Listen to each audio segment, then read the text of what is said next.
परिचय। माँ, मैंने जो रोटी बेली वो गोल नहीं है, मैं क्या करूं?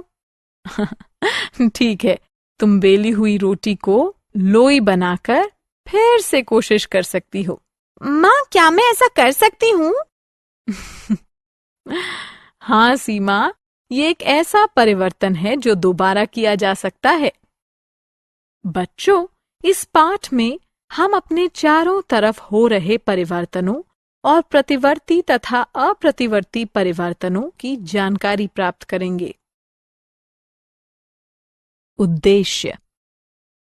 इस पाठ के अंत में आप निम्न करने में सक्षम हो जाएंगे: हमारे चारों ओर होने वाले परिवर्तनों का वर्णन करना, प्रतिवर्ती परिवर्तनों की व्याख्या करना, अप्रतिवर्ती परिवर्तनों की व्याख्या करना, प्रसार का वर्णन करना, वाष्पन का वर्णन करना, परिवर्तनों पर एक नजर।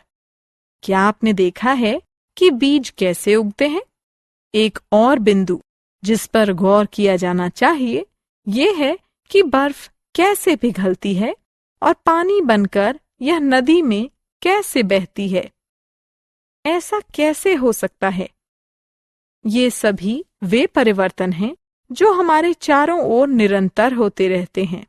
प्रतिवर्ती परिवर्तन। परिवर्तन दो प्रकार के होते हैं: प्रतिवर्ती और अप्रतिवर्ती।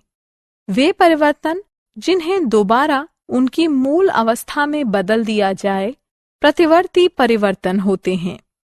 आइए हम इसे आजमाएं। कुछ रेत लें और इसे पानी में मिलाएं। पानी में मिल जाने पर क्या आप रेत को पानी से अलग रख पाएंगे? चलिए दूसरे को देखते हैं। किसी चॉकलेट को पिघलाएं। क्या आप जानते हैं कि आप उस पिघले हुए घोल को ठोस बनाकर दोबारा चॉकलेट में बदल सकते हैं? जी हाँ, ये प्रतिवर्ती परिवर्तन के उदाहरण हैं। अप्रतिवर्ती परिवर्तन। आइए कुछ और परिवर्तनों पर विचार करें और देखें कि हम उन्हें दोबारा बदल सकते हैं या नहीं। आइए एक ऑमलेट बनाने के लिए एक अंडे को तोड़कर उसे मथते हैं। क्या अब हमें वही अंडा वापस मिल सकता है? क्या आपको सेब पसंद है? आइए एक सेब को 4 टुकड़ों में काटें। काटने के बाद क्या हमें पूरे का पूरा सेब वापस मिल सकता है? ये वे परिवर्तन हैं जिन्हें बदला नहीं जा सकता और इन्हें अप्रतिवर्ती परिवर्तन कहा जाता है। प्रसार। क्या आप थर्मोमीटर पढ़ना जानते हैं? थर्मोमीटर में पारे के फैलने पर यह तापमान बताता है। क्योंकि पारे की अवस्था में परिवर्तन होता है, इसलिए थर्मोमीटर तापमान बता पाता है। इस परिवर्तन को प्रसार कहा जाता है। आइए प्रसार का एक अन्य उदाहरण देखें। हम जिन ग्लासों का उपयोग पानी पीने के लिए करते हैं वे शीशे को गर्म करके मोड़कर तैयार किए जाते हैं। पिघले शीशे को कर्मचारी उससे अलग अलग आकारों में ढालते हैं जिनका हम रोजाना उपयोग करते हैं। वाष्पन। क्या होता है जब आप किसी कटोरे में पेट्रोल रखकर उसे धूप में छोड़ देते हैं? जी हाँ, कुछ समय के बाद आप देखते हैं कि पेट्रोल कम होने लगता है। ये परिवर्तन का एक उदाहरण है जिसे वाष्पन कहा जाता है। पदार्थों को मिलाना। 2 या 2 से अधिक पदार्थों को मिलाने पर परिवर्तन हो सकता है। उदाहरण के लिए, जब आप पानी और चीनी को मिलाते हैं तो चीनी पानी में घुल जाती है।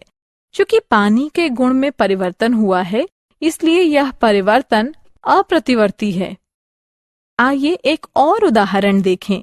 जब आप चाय की पत्ती गर्म पानी में मिलाते हैं तो आप पाएंगे कि पदार्थों को मिलाने से एक परिवर्तन होता है।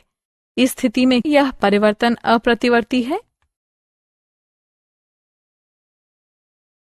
सारांश। आइए हमने जो कुछ सीखा है उसे संक्षेप में दोहराएं। हमारे चारों ओर परिवर्तन होते हैं। ये परिवर्तन जिन्हें उनकी मूल अवस्था में दोबारा बदला जा सकता है प्रतिवर्ती परिवर्तन होते हैं। जिन परिवर्तनों में हमें मूल पदार्थ नहीं मिले वे अप्रतिवर्ती परिवर्तन कहलाते हैं। गर्म करने पर पानी वाष्प में बदल जाता है। इसे वाष्पन कहते हैं।